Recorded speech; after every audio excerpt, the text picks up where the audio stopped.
नमस्कार साथियों, बहुत बहुत स्वागत है आप सभी का गवर्नमेंट एजुकेशन में। दोस्तों, इस वीडियो में हम एमपीपीएससी प्री के लिए टेस्ट नंबर 2 देखने वाले हैं। और इससे पहले कि अगर आपने नहीं देखे तो आपको प्लेलिस्ट मिल जाएगी या फिर यहाँ पर एक आई का बटन आ रहा होगा, उस पर क्लिक करके आप देख पाओगे। तो चलिए हम स्टार्ट करते हैं। पहले क्वेश्चन की तरफ हम बढ़ते हैं। हर एक प्रश्न इंपॉर्टेंट है और जो इन्फॉर्मेशन मैं यहाँ पे मैं प्रोवाइड कराऊंगा क्वेश्चन से रिलेटेड, वो भी जो है वो बहुत ही इंपॉर्टेंट है। देखिए, पहले क्वेश्चन की तरफ बढ़ते हैं। किस सिंधिया शासक ने अपनी राजधानी को उज्जैन से जो है वो ग्वालियर स्थानांतरण किया? महादजी सिंधिया, जीवाजी राव सिंधिया, माधव राव सिंधिया, या बात की जाए दौलत राव सिंधिया। इसका आंसर हो जाएगा हमारा डी ऑप्शन, दौलत राव सिंधिया के द्वारा जो है वो उज्जैन से ग्वालियर राजधानी जो है वो बनाया गया था। पहले जो है वो राजधानी सिंधिया वंश की, जो सिंधिया शासक थे, वो उज्जैन पे किया था। उसके बाद जो है वो ग्वालियर को हस्तांतरण कर दी थी। ठीक है, ग्वालियर में आपको याद रखना है, काफी इंपॉर्टेंट फैक्ट है। यहाँ पर जो किला है, ग्वालियर का जो किला है, उसे पूर्व का जिब्राल्टर कहते हैं, जो कि 525 ईस्वी के द्वारा बनवाया गया था। किसके द्वारा? सूरज सेन के द्वारा जो है वो बनवाया गया था ग्वालियर के किले का। ठीक है, यहाँ पर शासवो मंदिर हो गया, गुजरी महल हो गया, ये सब आप चीज़ें देखने को मिलती हैं। और बात की जाए तो ग्वालियर में मेडिकल कॉलेज है, जो कि मध्य प्रदेश का पहला मेडिकल कॉलेज, गजराजा मेडिकल कॉलेज 1946 में स्थापना हुई थी। गजरा राजे मेडिकल कॉलेज। ठीक है, और बात की जाए तो आपको यहाँ पर ऐशबाग स्टेडियम आपको भोपाल में है। रूप सिंह स्टेडियम जो है आपको ग्वालियर में देखने को मिलेगा, जो कि दूधिया लाइट के लिए जाना जाता है। यहाँ पर जो लाइट लगी है वो दूधिया प्रकृति की है, दूधिया जो है वो रहती है। तो रूप सिंह स्टेडियम, रूप सिंह जो थे वो हॉकी के प्लेयर थे, तो क्रिकेट के मत समझ लेना। तो रूप सिंह जो थे वो हॉकी के प्लेयर थे। तो ग्वालियर में आपको चीजें याद रखना है। चलिए नेक्स्ट प्रश्न की तरफ पढ़ते हैं। नेक्स्ट है यहाँ पर, मध्य प्रदेश पर्यटन विकास निगम का गठन कब किया गया था? 1968, 1970, 1978, 1980। इसका आंसर हो जाएगा हमारा 1978 में जो है वो मध्य प्रदेश पर्यटन विकास निगम का गठन किया गया था। अब के लिए क्वेश्चन है कि जो मध्य प्रदेश पर्यटन विकास निगम है, इसका जो है वो मुख्यालय कहाँ है, ये आप बताइए कमेंट बॉक्स में। ठीक है, भोपाल में है, ग्वालियर में है, इंदौर में है, जबलपुर में। आपके पास ऑप्शन है भोपाल, इंदौर, ग्वालियर, जबलपुर। ठीक है, तो इसका आपको कमेंट बॉक्स में जो है आंसर बताना है। और इसकी गठन हुआ था 1978 में। आप लोग अगर अनअकैडमी में फ्री क्लासेस और प्लस क्लासेस ज्वाइन करना चाहते हैं तो फ्री क्लासेस में आपको यहाँ पर लिमिटेड सिलेबस कराया जाएगा। मॉक टेस्ट प्रोवाइड होंगे, यहाँ पर आपको पीडीएफ नोट्स और डाउट सॉल्यूशन जो है प्रोवाइड कराए जाएंगे। लेकिन अगर आप प्लस कोर्स से यहाँ पर परचेस करते हो तो आपको यहाँ पर कंप्लीट सिलेबस कराया जाएगा एमपीपीएससी का प्री और मेंस। यहाँ पर अनलिमिटेड आपको मॉक टेस्ट प्रोवाइड कराए जाएंगे। यहाँ पर आपको प्रत्येक सेशन की पीडीएफ नोट्स प्रोवाइड कराई जाएंगी और डाउट क्लियरेशन के लिए आपको सेशन दिया जाएगा टॉप एजुकेटर के साथ। एमपीपीएससी मेंस के लिए मॉक टेस्ट आपको प्रोवाइड कराए जाएंगे यहाँ पर। और आपके जितने भी एग्जाम मध्य प्रदेश के, तो वो आपको अलग अलग जो है वो बैच यहाँ पर देखने को मिलेंगे। अभी बात की जाए तो इसमें बेनिफिट क्या रहेगा सब्सक्रिप्शन में? आपको जो फेवरेट टीचर है आप उससे लाइव क्लासेस ले पाओगे। ठीक है, यहाँ पर आपको अलग अलग एग्जाम के लिए अलग अलग जो है वो बैच यहाँ पर कराए जाएंगे, कोर्स कराए जाएंगे यहाँ पर आपको। और बात की जाए आपको डाउट क्लियर के लिए आपको जो है यहाँ पर क्लासेस ली जाएंगी। इंटरेक्शन आपको पोल, कमेंट, क्विज के माध्यम से कराया जाएगा। और 1 सब्सक्रिप्शन में आप जो है वो ये सब चीज़ें आपको अनलिमिटेड एक्सेस कर पाओगे। वीडियो आप डाउनलोड कर सकते हो, ऑफलाइन देख सकते हो, पीडीएफ नोट्स आपको रिवीजन के लिए। अभी बात की जाए तो अगर आप अभी सब्सक्रिप्शन लेते हो तो यहाँ पर आइकॉनिक सब्सक्रिप्शन ये चल रहा है। तो इसमें क्या होगा कि आप अपने मेंटर के थ्रू कॉल से जो है वो लाइव कॉल ऑडियो के लाइव जो है वो आप डाउट डिस्कस, एग्जाम स्ट्रेटेजी, ये सब चीज़ें आप देख पाओगे। तो ये आपको जो है वो प्री स्लॉट ब्लॉक रहेगा और उसके माध्यम से आप जो है ये कर पाओगे। यहाँ पर आपको गाइडलाइंस, फीडबैक, ये सब में जो है वो स्टडी प्लान बताया जाएगा। और आपको जो लैंग्वेज प्रेफर करते हो तो यहाँ पर आपको चीज़ें देखने को मिलेंगी। अभी 19 फरवरी से बैच स्टार्ट हुआ है एमपीपीएससी का, तो इसे आप ज्वाइन कर सकते हो। ये एजुकेटर हैं। एमपीपीएससी 2023 की अगर बात की जाए तो आपका प्लान है तो ये 23 फरवरी से स्टार्ट हो चुका है। ये है आपके टॉप एजुकेटर रहेंगे जो आपको सर्विस प्रोवाइड कराएंगे, आपकी स्टडी कराएंगे। और इंग्लिश मीडियम में जो है वो 24 फरवरी 2022 से स्टार्ट हो चुका है, तो इसका आप सब्सक्रिप्शन ले सकते हो। ये इनके एजुकेटर हैं, ठीक है। और आप एमपीपीएससी या व्यापम के किसी भी कोर्स को खरीदते हो तो जैसे कि यहाँ पर 24 मंथ का है तो 16,000 का है, लेकिन आपको इतना पे नहीं करना है। आप GE10 अगर मेरा रेफरल कोड यूज करोगे तो आपको 10% का डिस्काउंट मिलेगा। इसी तरीके से आपको 12 मंथ का 11,000 का है, 6 मंथ का 9,000 का है और 3 मंथ का 5,000 का है, लेकिन इतना पे नहीं करना है। GE10 आप यूज करोगे तो आपको जो है वो सीधा सीधा 10% का जो है वो डिस्काउंट देखने को मिलेगा। तो आप इसे परचेस कर सकते हो। आप अच्छी स्टडी प्लान के साथ जो है वो आप अपने एग्जाम के लिए प्रिपरेशन कर पाओ। अगले प्रश्न की तरफ हम बढ़ते हैं। नेक्स्ट है यहाँ पर, निम्न में से उज्जैन में क्या स्थित है? कालिया देह महल, महाकालेश्वर मंदिर, मंगलनाथ मंदिर या उपरोक्त सभी? तो इसका आंसर हो जाएगा हमारा डी ऑप्शन, उपरोक्त सभी जो है यह उज्जैन में स्थित है। कालिया देह महल हो गया, महाकालेश्वर मंदिर हो गया, मंगलनाथ का मंदिर हो गया, ये सब आपको देखने को मिलेंगे। उज्जैन के बारे में यहाँ से काफी चीजें जो है वो पूछ ली जाती हैं, ठीक है। उज्जैन में पहले तो आपको पता होना चाहिए कि ये क्षिप्रा नदी के किनारे है, क्षिप्रा नदी के जो है वो किनारे है, ठीक है। यहाँ पर जो है वो कुंभ का मेला लगता है, कुंभ का मेला जो है वो लगता है, ठीक है। पिछली बार कब लगा था? 2016 में लगा था। बात की जाए तो 12 वर्ष पश्चात लगेगा, तो यानी अब जो लगेगा 2000 ये है आपको देखने को मिलेगा 28 में, ठीक है, 28 में लगेगा। तो ये आपको उज्जैन के बारे में याद रखना है। उज्जैन जो है वो 16 महाजनपदों में से एक जो है वो उज्जैनी जो है वो थी महाजनपद। तो ये भी कई बार क्वेश्चन पूछ लिया जाता है, तो इसे भी आपको याद रखना है। ओके, क्षिप्रा नदी को जो है वो मालवा की गंगा कहा जाता है, तो ये भी कई बार क्वेश्चन पूछा गया है। तो क्षिप्रा नदी जो है वो किसकी सहायक नदी है? चंबल नदी की सहायक नदी है। सहायक नदी किसकी है? चंबल नदी की सहायक नदी है, ठीक है, याद रखना है क्षिप्रा नदी।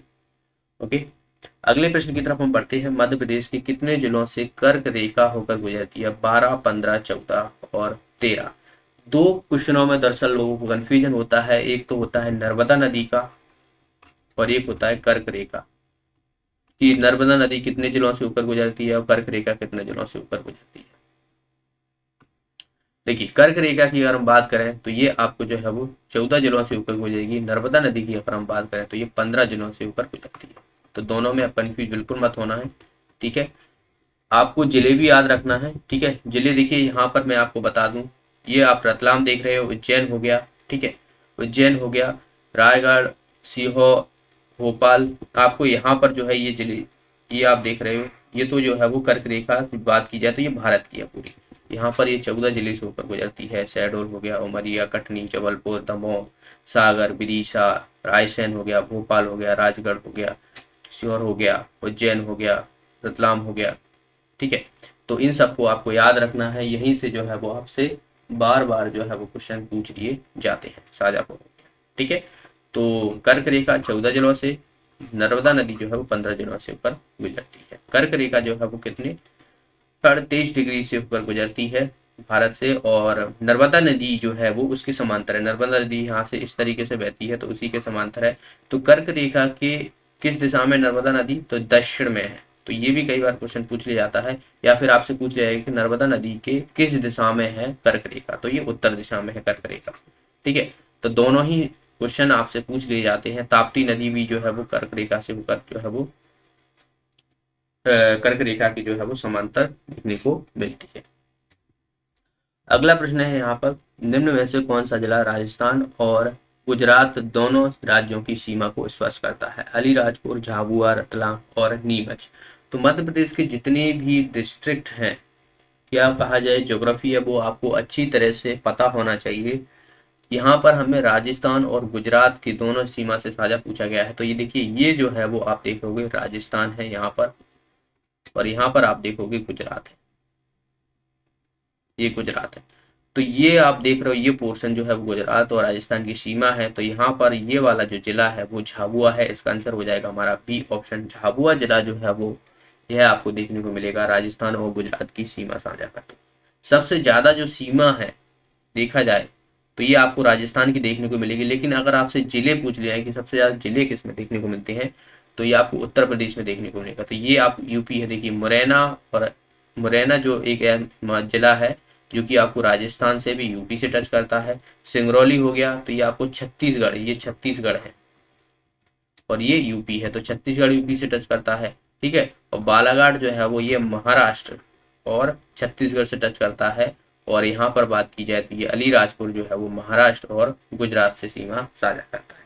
तो ये सभी जिले आपको याद रखना है जितने भी इम्पोर्टेंट है। ठीक है, यूपी से कितने 13 जिले लगते हैं, ये कई बार क्वेश्चन पूछा गया। जैसे सिंगरौली हो गया, रीवा, सतना, पन्ना, छतरपुर, टीकमगढ़, निवाड़ी, सागर, अशोकनगर, शिवपुरी, दतिया और भिंड और मुरैना। तो 1 2 3 4 5 6 7 8 9 10 11 12 13 जिले जो है वो यूपी से टच करते हैं। सबसे कम किससे करते हैं, तो गुजरात से करते हैं। एक तो झाबुआ हो गया और दूसरा बात की जाए तो अलीराजपुर हो गया। दो दो जिले जो है वो गुजरात से सीमा साझा करते हैं। ठीक है, वहीं हम बात करें महाराष्ट्र, तो महाराष्ट्र आपको अलीराजपुर, बड़वानी, खरगोन, बुरहानपुर, खंडवा, बैतूल, छिंदवाड़ा, सिवनी और बात की जाए बालाघाट, ये जिले जो है वो आपको देखने को मिलेंगे। तो 1 2 3 4 5 6 7 8 9 जिले जो है वो महाराष्ट्र से हो गए। ठीक है, 13 जिले जो है बात की जाए तो यूपी से हो गए, 2 जिले जो है वो गुजरात से हो गए। वहीं हम बात करें तो राजस्थान की अगर देखा जाए तो मुरैना, शिवपुरी, ठीक है, मुरैना, शिवपुर, शिवपुरी, गुना, राजगढ़, आगर मालवा, रतलाम, मंदसौर, नीमच और बात की जाए झाबुआ। तो इतना जो है वो राजस्थान से सीमा साझा करते हैं। तो ये ज्योग्राफी आपको अच्छे से याद होना चाहिए। बाघ की गुफाएं प्रसिद्ध हैं। बाघ प्राकृतिक आवास में रहते हैं। अजंता और एलोरा एलोरा गुफाओं के समान है। यह प्राग ऐतिहासिक कालीन नाट्य मंच है या उपरोक्त में से कोई नहीं। तो बाघ की गुफाएं ये कहाँ पे देखने को मिलेंगी, सबसे पहले तो आपको पता होना चाहिए धार में, धार जिले में है। और ये अजंता और बात की जाए एलोरा गुफाएं ये कहाँ पर है, ये आपको देखने को मिलेंगी महाराष्ट्र, महाराष्ट्र में देखने को मिलेंगी। तो उसी पर तर्ज है ये। बात की जाए तो बाघ की गुफाएं और अजंता की गुफाएं होगी और एलोरा की गुफाएं। अजंता की जो है गुप्त काल से संबंधित है और एलोरा की जो है राष्ट्रकूट से संबंधित है। तो ये दोनों ही चीजें आपको याद रखना है, इससे भी कई बार क्वेश्चन पूछ लिया जाता है और ये आपको महाराष्ट्र में देखने को मिलेगी। तो बाघ की गुफाएं, ये बाघ की गुफाएं दरअसल बाघ एक बागनी नदी है तो वहां पर उस नाम से रख दिया गया है।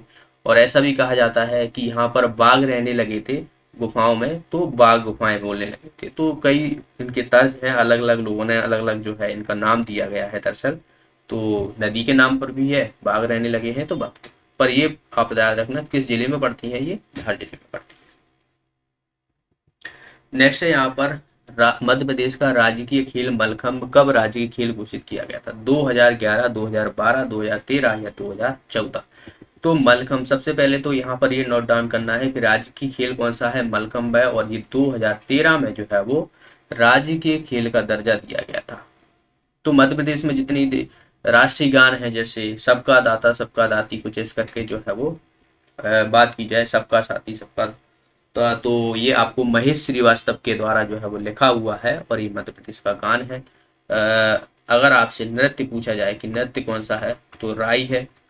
नाट्य पूछा जाए तो आपको याद रखना है माच। माच जो है ये मालवा में देखने को मिलेगा और ये बुंदेलखंड, बुंदेलखंड। ठीक है, ठीक है, नृत्य राई, नाट, माच हो गया मालवा में देखने को मिलेगा। ठीक है, मलखम्ब हो गया खिलाड़ी, वृक्ष हो गया बरगद, बरगद वृक्ष है। ठीक है, पुष्प सफेद लिली, सफेद लिली।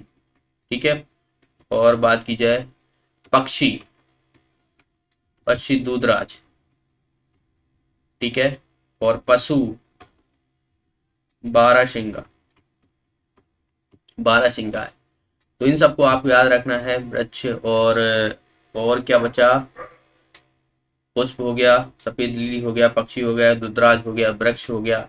नदी आपसे पूछ लिया है तो नर्मदा नदी है, नर्मदा नदी। ठीक है, तो इन सबको आपको याद रखना है, बाकी और अन्य भी चीजें हैं। नेक्स्ट है यहाँ पर जनगणना 2011 के अनुसार मध्य प्रदेश के कौन से जिले की सर्वाधिक दशकीय वृद्धि दर अधिक है, इंदौर, और बात की जाए तो ग्वालियर, जबलपुर या बालाघाट। तो इसका आंसर हो जाएगा, देखिए 2011 के जनगणना के अनुसार ही जो है वो यहाँ पर आपको चीजें देखनी है अभी। तो इसका आंसर हो जाएगा हमारा ए ऑप्शन, इंदौर। इंदौर में जो है वो आपको देखने को मिलेगी ये कितनी, 32.7% की करीबन जो है इसकी वृद्धि दर है। तो यू की सबसे ज्यादा वृद्धि दर है, ठीक है, सबसे ज्यादा वृद्धि दर है। लेकिन अगर आपसे पूछा जाए कि मध्य प्रदेश की ऑल ओवर कितनी है, तो मध्य प्रदेश की 20 दशमलव ये आपको देखने को मिलेगी, 20 दशमलव के कुछ है। तो आप 20% कुछ याद रखना है आपको, ठीक है, 20% जो है वो आप याद रखिए, 20%, 35% की कुछ करीबन है, तो इतना याद रखिए। और सबसे ज़्यादा जो है वो इंदौर की है। इंदौर के बाद आपको देखने को मिलेगी झाबुआ हो गया, भोपाल हो गया, सिंगरौली हो गया। तो ये क्रम भी याद रखना है, इंदौर, झाबुआ, भोपाल, ये तीन तो आप याद रखिए, पहले स्थान पर, दूसरे स्थान पर, तीसरे स्थान पर, ठीक है। सबसे कम पूछा जाए तो अनूपपुर की है, न्यूनतम, न्यूनतम किसकी है, अनूपपुर की है, ठीक है, न्यूनतम जो है वो अनूपपुर की है। सबसे ज्यादा जनसंख्या भी आपको इंदौर में ही देखने को मिलेगी, तो ये भी आप याद रखना है, सबसे ज्यादा जनसंख्या वाला जो जिला है वो इंदौर है। चलिए अगले प्रश्न की तरफ हम बढ़ते हैं। नेक्स्ट है यहाँ पर, इसमें हमें कुछ साहित्यकार और उनकी रचनाएं दी हुई हैं, तो ये हमें मिलान करना है। बाण भट्ट, भवभूति, केशवदास और पद्माकर। देखिए कादम्बरी जो है ये बाण भट्ट के द्वारा ही लिखित है, ठीक है, भवभूति के द्वारा, उत्तर रामचरित जो है केशवदास के द्वारा रतन बावनी है, और पद्माकर के द्वारा जगत विनोद है, ठीक है। और भी मैं आपको किताब बता दूं, जैसे कि अर्थशास्त्र जो है वो किसके द्वारा लिखी गई थी, चाणक्य के द्वारा लिखी गई थी। इंडिका जो है वो ये आपको देखने को मिलेगी मैगस्नीज के द्वारा। अष्टध्यायी पाणिनि के द्वारा। मेघदूत कालिदास के द्वारा। कुमार संभव कालिदास के द्वारा। राजतरंगिणी जो है वो कल्हड़ के द्वारा, कल्हड़ के द्वारा, ठीक है। मुद्रा राक्षस विशाख दत्त के द्वारा। कामसूत्र बादशाह के द्वारा। अभिज्ञान शकुंतलम ये कालिदास के द्वारा। कादम्बरी जो है वो बाणभट्ट। पंचतंत्र जो है वो विष्णु शर्मा के द्वारा। हरिश्चंद्र बाणभट्ट के द्वारा। पृथ्वीराज दासो चंद्रवरदाई के द्वारा। शाहनामा फिरदौसी गीत गोविंद जयदेव के द्वारा। स्पीच पोस्ट शोभा डे के द्वारा। आईने अकबरी अबुल फजल बाबरनामा बाबर के द्वारा। काव्य सीमांस राजशेखर और मिलिंद पन्हो नागशेष, मिलिंद पन्हो जो है नागशेष के द्वारा लिखी गई थी। और अकबर नामा जो है वो अबुल फजल के द्वारा। हुमायूं नामा गुलबदन बेगम पाथेर पंचाली विभीषण के द्वारा, ठीक है, तो ये उनके द्वारा लिखी गई थी। और बुद्ध चरित्र जो है वो अशोक उसके द्वारा लिखी गई थी। तो हर एक जो मैंने यहाँ पर बताई है उनकी रचना और लेखक, ये हमेशा जो है वो पूछी जाती है, एग्जाम में देखने को मिलती है। नेक्स्ट है यहाँ पर, निम्न में से कौन सा स्थान मध्य प्रदेश के यूनेस्को की विश्व धरोहर में शामिल नहीं है। भीमबेटका, खजुराहो के मंदिर, और उदयगिरी की गुफाएं, या सांची के स्तूप। तो मध्य प्रदेश में तीन ही जो है वो स्थान है जो कि यूनेस्को की विश्व धरोहर में शामिल है। भीमबेटका हो गया, इसको जो है वो 2003 में शामिल किया गया था। खजुराहो के मंदिर 1986 में। और उदयगिरी की गुफाएं ये नहीं है, तो इसका आंसर हो जाएगा हमारा सी ऑप्शन। और सांची की स्तूप जो है वो 1989 में शामिल किया गया था। ये आपको रायसेन में देखने को मिलेगी। सम्राट अशोक के द्वारा जो है वो बनवाए गए थे, ठीक है, किसके द्वारा, सम्राट अशोक के द्वारा बनवाए गए थे। खजुराहो के ये चंदेल शासकों द्वारा बनवाए गए थे, चंदेल शासकों द्वारा बनवाए गए थे। और ये कब बनवाए गए थे, ये बनवाए गए थे 950 से 1050 के बीच में। ये डेट याद रखना है, ईस्वी के बीच में पूछी जाती है। और भीमबेटका आपको देखने को मिलेगी, ये 2003 में यूनेस्को की विश्व धरोहर में शामिल किया। तो ये भी रायसेन में, ठीक है, रायसेन में। तो इन सबको याद रखना है। ये आपको विदिशा में देखने को मिलेगी। विदिशा में ये गुप्तकालीन जो है वो गुफाएं हैं, गुप्त के काल के टाइम पे जो है वो देखने को मिली थी उस समय। तो उदयगिरी की गुफाएं विदिशा जिले में। तो इसका आंसर हो जाएगा सी ऑप्शन। नेक्स्ट है यहाँ पर, कशरावद के स्तूप मध्य प्रदेश के किस जिले में स्थित है। मध्य प्रदेश में आपको जो है वो अलग अलग जगह स्तूप देखने को मिलेंगे, जिसमें से देखिए रायसेन में भी है आपको, ठीक है। तो इसमें देखिए ये कशरावद की पूछा गया है, तो खरगोन दरअसल इसका आंसर हो जाएगा, ठीक है, खरगोन में है। और सांची के स्तूप आपको पता है कहाँ पर है, रायसेन में है, ठीक है। तो ये वाले हो गए सांची के स्तूप। विदिशा में तो आपको देखने को मिलेंगे, विदिशा में तो नहीं है। विदिशा में आपको तूमेन वाले अभिलेख देखने को मिलते हैं, तूमेन अभिलेख है। तो तूमेन आप याद रखना, तूमेन अभिलेख, अभिलेख। और स्तूप भी पूछ ले जाते हैं, तो स्तूप भी याद रखना है, ठीक है। ये खरगोन हो गया। रीवा में आपको देखने को मिलेगा। रीवा में अगर हम बात करें तो आपको चीजें जो है वो जो देव कोठार के स्तूप है वो आपको देखने, देव कोठार स्तूप ये आपको देखने को मिलेंगे रीवा में। तो विदिशा में तुमेन अभिलेख स्तूप हो गए, रायसेन में सांची के हो गए, रीवा में देव कोठार के हो गए, खरगोन में बात की जाए बशराबाद के हो गए। तो इन सबको आपको याद रखना है, यहीं से आपसे बार बार क्वेश्चन पूछ लिए जाते हैं। एक और चीज आप याद रखना है, पान गुराडिया, पान गुराडिया जो है वो के स्तूप आपको देखने को मिलेंगे कहाँ पर, सीहोर में। ठीक है, सीहोर में पान गुराड़िया के स्तूप भी देखने को मिलते हैं। तो फिलहाल इसका आंसर क्या हो जाएगा, सी ऑप्शन जो है इसका आंसर हो जाए। नेक्स्ट है यहाँ पर मालवा के पठार की सबसे ऊंची चोटी पूछी गई है कि उसका नाम क्या है, धूपगढ़, गुरु शिखर, शिगार या उपरोक्त में से कोई नहीं। तो धूपगढ़ तो आपको पता है ये किसकी है, पचमढ़ी की है, या बात की जाए सतपुड़ा की। ठीक है, गुरु शिखर ये अरावली की है, अरावली पर्वत, अरावली पर्वत की है। ठीक है, जो कहाँ पर है, राजस्थान में है, राजस्थान में है। यह विश्व की सबसे ओल्ड पर्वत श्रृंखला है, विश्व की सबसे पुरानी पर्वत श्रृंखला, पर्वत श्रृंखला। ठीक है, जो कि अरावली है। और शिगार जो है ये मालवा की है। ठीक है, तो इसका आंसर क्या हो जाएगा हमारा, सी ऑप्शन जो है इसका आंसर हो जाएगा, मालवा की जो है वो शिगार है। गुरु शिखर जो है वो अरावली की है, धूपगढ़ जो है वो पचमढ़ी या सतपुड़ा की जो है वो सबसे ऊंची चोटी देखने को मिली। नेक्स्ट है यहाँ पर लाख के उत्पादन में सरकारी कारखाना कहाँ स्थित है। लाख जो है वो कहाँ पर देखने को मिलता है, रीवा, सीधी, उमरिया या सतना। तो ये आपको देखने को मिलेगा उमरिया में। इसका आंसर हो जाएगा हमारा सी ऑप्शन। नेक्स्ट है यहाँ पर भारत का एकमात्र राष्ट्रीय उद्यान जिसका शुभंकर पूर सिंह बारह सिंघा है, सिंघा है, यह किस वर्ष जारी किया गया था, 2015, 2016, 2017 या 2018। इसका आंसर हो जाएगा हमारा 2017 में जो है वो यह जारी किया गया था शुभंकर। और ये किसका है, ये जो है वो कान्हा नेशनल पार्क का है, कान्हा नेशनल पार्क का है। ठीक है, मध्य प्रदेश का पहला नेशनल पार्क है, ये पहला नेशनल पार्क है। 1955 में जो है ये बना था, 1974 में इसको प्रोजेक्ट टाइगर में शामिल किया गया था। तो ये भी आपको याद रखना है। और मध्य प्रदेश का जो है वो पहला नेशनल पार्क है ये। ठीक है, इंपॉर्टेंट है, सबसे बड़ा भी है, तो ये भी कई बार पूछ लिया जाता है।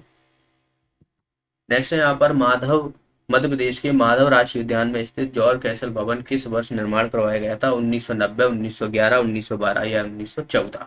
इसका आंसर हो जाएगा हमारा 1900, ये आपको 11 में देखने को मिला था। 1911 में दरअसल जो है वो इसका निर्माण करवाया गया था। जॉर्ज पंचम करके जो है यहाँ पर आने वाले थे लेकिन आए नहीं थे, तो उन्हीं के रहने के लिए जो है वो जॉर्ज कैसल भवन का निर्माण कराया गया था। और ये किस में है, माधव राष्ट्रीय उद्यान में। माधव राष्ट्रीय उद्यान जो है किस में है, शिवपुरी में है, शिवपुरी में है माधव राष्ट्रीय उद्यान। माधव राव सिंधिया की जो समाधि है वो भी आपको शिवपुरी में ही देखने को मिलेगी। तो ये भी कई बार क्वेश्चन पूछ लिया जाता है, माधव राव सिंधिया की समाधि कहाँ पर है, शिवपुरी में। ठीक है, तो इसे भी आपको याद रखना। तो ये थे दोस्तों आज के प्रश्न। आई होप आपको सारे क्वेश्चन अच्छे से समझ में आएंगे। जो भी मैं एडिशनल इन्फॉर्मेशन बताता हूँ उसे भी आप जो है वो इम्पोर्टेंट है, हर एक जो है इम्पोर्टेंट है। तो आप इस वीडियो की पीडीएफ आप डाउनलोड कर सकते हो टेलीग्राम ग्रुप से। टेलीग्राम ग्रुप की लिंक आपको डिस्क्रिप्शन में मिल जाएगी, तो वहाँ से आप ज्वाइन कर लीजिएगा और आपको हर वीडियो की पीडीएफ वहाँ से मिल जाएगी। तो वीडियो को लाइक और शेयर जरूर कीजिएगा। और आपका कोई भी डाउट है तो आप मुझसे कमेंट बॉक्स में पूछ सकते हो। वीडियो को लाइक कीजिए, शेयर कीजिए। अभी तक आपने चैनल को सब्सक्राइब नहीं किया तो चैनल को भी सब्सक्राइब करें। तब तक के लिए बहुत बहुत धन्यवाद।